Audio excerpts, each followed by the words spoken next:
You can't go back to who you were. The door has already closed. There comes a moment on the path when you realize something both beautiful and unsettling. You cannot go back. Not because you are being punished, not because life is cruel, not because the universe wants to deny you comfort, but because you have changed. And real change does not politely return you to your old identity once it has initiated itself in your bones. You have seen too much now. You have felt too much. You have survived too much. You have remembered too much. The old version of you may still live in memory. You may still visit them in thought. You may still romanticize the simplicity of who you were before the awakening, before the loss, before the expansion, before the truth. But memory is not a doorway. It is an echo. And the echo is not asking you to return. It is asking you to recognize how far you have come. There are many on this path who become exhausted because they keep trying to fit back into a shape their soul has already outgrown. They return to old spaces and wonder why it feels heavy. They revisit old habits and wonder why the pleasure has gone flat. They reconnect with old patterns and wonder why the body tightens, why the spirit resists, why the inner world begins to protest. It is because the mold no longer fits. You are not the same consciousness. You are not the same nervous system. You are not even the same body. Life is not a circle that returns you unchanged to the start. It is a spiral. You may pass familiar places, but you do so from a different level of awareness. And awareness changes everything. The chosen must understand this clearly. To go back would not be peace. It would be distortion. Because what you call the old you is often only an edited memory, one that forgets the pressure, the confusion, the compromises, the smallness, the pain that made transformation necessary in the first place. You cannot go back to who you were. And this is not tragedy. This is proof that your life is alive. Be sure to like, subscribe, and comment below so we know you're here and connected to Source. Growth does not ask permission. Growth rarely arrives in a way the ego enjoys. It does not ask, "Would you like to remain comfortable?" It asks, "Are you ready to become more true?" And becoming more true has a cost. It costs old identities, old attachments, old illusions, old ways of seeing, old ways of coping, old ways of belonging. This is why growth is so misunderstood. People often imagine growth as becoming better while still remaining fundamentally the same. But true growth is more radical than that. It alters your relationship to yourself. It alters your tolerance. It alters your values. It alters what your body can hold, what your spirit can entertain, what your consciousness can pretend not to know. This is why, once you have lived through something transformative, heartbreak, awakening, grief, betrayal, rebirth, healing, remembrance, you do not simply gather a lesson and remain unchanged. You become rearranged, and rearrangement is irreversible. A transformed mind cannot authentically think like its untouched version. A heart that has cracked open cannot fully go back to sleeping. A spirit that has remembered itself cannot forever return to the anesthetic of unconscious living. The chosen often struggle here because part of them still craves the illusion of return. Return to innocence. Return to ignorance. Return to when things felt simpler. But simpler does not always mean truer. Simpler often means smaller, less aware, less honest, less embodied. You are not here to regress into comfort. You are here to evolve into truth, and truth, once entered, changes the architecture of the self. Your awareness expanded beyond your old identity. The old self cannot survive expanded awareness forever. Once you begin seeing patterns clearly, you cannot authentically go back to calling them fate. Once you begin hearing your intuition, you cannot forever pretend you are confused. Once you begin recognizing your own cycles, you cannot honestly blame life in the same way. Awareness is disruptive. It interrupts the scripts that once ran automatically. It reveals the hidden structure beneath your choices. It shows you where you abandon yourself, where you shrink, where you repeat, where you perform, where you betray your own frequency for familiarity. And once you see this, truly see it, the old identity begins to fade.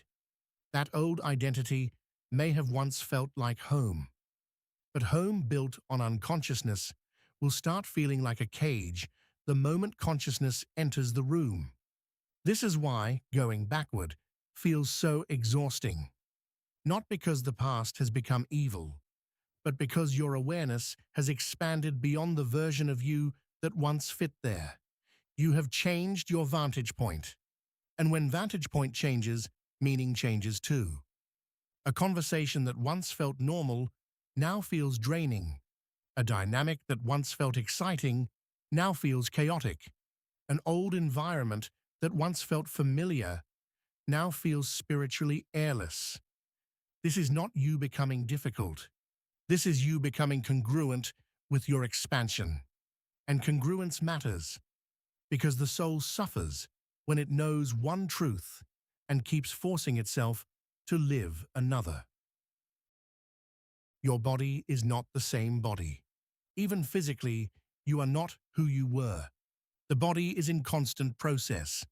Cells die and are replaced. Tissues repair. Neural pathways adapt. Hormones shift. The nervous system records experience and reorganizes around it. You may still wear the same face in the mirror. You may still answer to the same name. But biologically, you are in motion. Your body is not a static monument. It is a living record of adaptation. This matters spiritually because many people imagine transformation as something happening only in the mind or soul. But your experiences do not only change your perspective, they shape your body. Stress leaves imprints. Peace leaves imprints. Healing leaves imprints. Trauma leaves imprints. Safety leaves imprints. Practice leaves imprints. The body learns. This is why you can revisit an old environment and feel your whole system say no before your mind has formed a sentence. This is why certain places now make your energy contract. Why certain people feel heavier. Why certain habits no longer work the way they once did. Your body has changed its standards. It has learned through repetition what is nourishing and what is corrosive. This means even on a cellular level, return is an illusion. The body you once inhabited during that old season is gone. The nervous system that tolerated certain things has changed. The chemistry that normalized certain cycles has been reshaped by what you have endured and integrated. You cannot honestly return because the organism itself has moved. And this is sacred because it means your growth is not imaginary. It has entered the flesh. The past was not as simple as memory says. One of the cleverest illusions the mind produces is nostalgia. Nostalgia edits. It softens the sharp edges. It mutes the stresses. It romanticizes what was once difficult. It creates a polished version of before and presents it to you as if it were peace. But memory is not neutral. Memory is emotional, selective, symbolic. It often remembers what it longs for and forgets what it needed to escape. This is why many chosen ones are tempted to go backward during seasons of transition. The old life begins to appear attractive in memory. It was simpler then. I was happier then. I should go back. I miss the old me. But the question must be asked honestly. Do you miss the old self? Or do you miss the familiarity of a time before so much was demanded of you? Because those are not the same thing. The past may seem softer in memory because you are forgetting the pressure that made change necessary. You are forgetting the confusion, the self-abandonment, the compromises, the way your soul kept whispering that something was not right. You are remembering the illusion of simplicity, not the full reality. This is why return becomes dangerous. Because you may begin worshipping an inaccurate version of your past and calling it home. But the chosen must be careful with nostalgia. Not every longing is guidance. Some longings are simply fatigue, dressed as romance. You do not need to return to the past. You need to rest enough to continue becoming. The exhaustion of trying to refit an outgrown self. One of the reasons many feel so tired is not because growth itself is wrong. It is because they are trying to carry both identities at once. They know too much to remain unconscious. But they are still trying to maintain the old mask, still trying to please the old people, still trying to inhabit the old role, still trying to live in a structure their spirit has already left. This creates enormous exhaustion. Because when the inner self expands, trying to compress back into the old mold becomes labor. It is like forcing a grown tree back into the seed. It is like asking widened eyes to become blind again. No wonder you are tired. You are not tired because your becoming is wrong. You are tired because part of you still negotiates with your own evolution. You still consider going back. Still wonder if maybe you should make yourself smaller again. Still attempt to fit in spaces that no longer match your nervous system, your awareness, your values, your calling. But every time you do, the body protests. Because truth has standards now. And those standards are not punishments. They are evidence of growth. The chosen must stop interpreting exhaustion as a sign to regress. Often exhaustion is a sign to stop resisting what you have already become. You are tired because your soul is done pretending. Life is a spiral, not a return. The spiritual path is not linear, but neither is it a return to the same point unchanged. It is a spiral. You revisit themes. You revisit places. You revisit wounds in subtler forms. You revisit versions of the same lesson. But every time, you arrive as a different self. This is why healing can feel confusing. You think, I thought I already worked through this. And perhaps you did. But now you are meeting it from another depth. Not to go backward, to integrate more fully. The spiral teaches this. Repetition is not always regression. Sometimes it is refinement. You may encounter a familiar type of person again, but now you see sooner. You may face a similar fear again, but now you choose differently. You may feel the old ache again, but now you do not build your identity around it. That is not going back. That is ascending through repetition. The chosen must remember this whenever the old self begins calling from memory. You are not at the beginning again. You are at another layer. You are meeting familiar themes with unfamiliar wisdom. And that changes the whole pattern. Honor the version of you that cannot return. There is a version of you that has earned your loyalty. The version who survived, who woke up, who faced the truth, who broke the cycle, who saw what others refused to see, who lost what was false and still chose not to collapse, who met the shadow, who honored the intuition, who kept going. That version deserves more than your nostalgia for who you used to be. That version deserves your allegiance, because to go backward now would not be restoring yourself. It would be abandoning the self who fought hard to be born.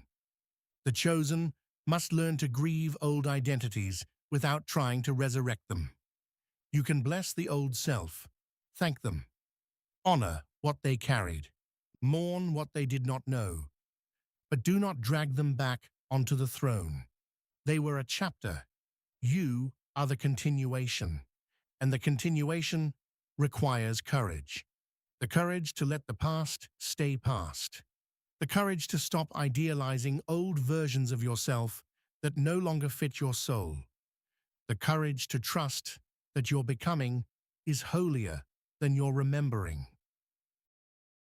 The shape of your soul has changed. Chosen one. You can't go back to who you were. Not because the past has been stolen. Not because life is cruel, but because your soul has changed shape. The old self carried you as far as they could. They survived what they knew. They navigated with the awareness they had. They were necessary, but they are not your final form. You have expanded now, through grief, through truth, through memory, through biology, through experience, through awakening. And once the soul expands, the old mold becomes too small. That is why going back feels heavy, why the old roles feel false, why the old pleasures feel empty, why the old life cannot hold you the same way. Because you are not the same being who once fit there. The cells have turned over, the body has learned, the awareness has widened, the spirit has remembered. So stop trying to force yourself into a version of life that no longer matches your frequency. Stop romanticizing the self who existed before the lesson, before the initiation, before the truth. Bless them, but do not become them again. You are allowed to miss old seasons without mistaking them for your destiny. You are allowed to remember the past without trying to live there. You are allowed to grieve what you were while fully honoring what you have become. Because the path now is forward, not into comfort, into congruence, not into nostalgia, into embodiment, not into the old mold, into the shape your soul has earned. You cannot go back to who you were. And that, chosen one, is proof that your life is working. Ancient One, we now ask you, where in your life do you still try to fit into spaces or roles you have clearly outgrown? Please be sure to comment below, like and subscribe to stay aligned and connected to Source.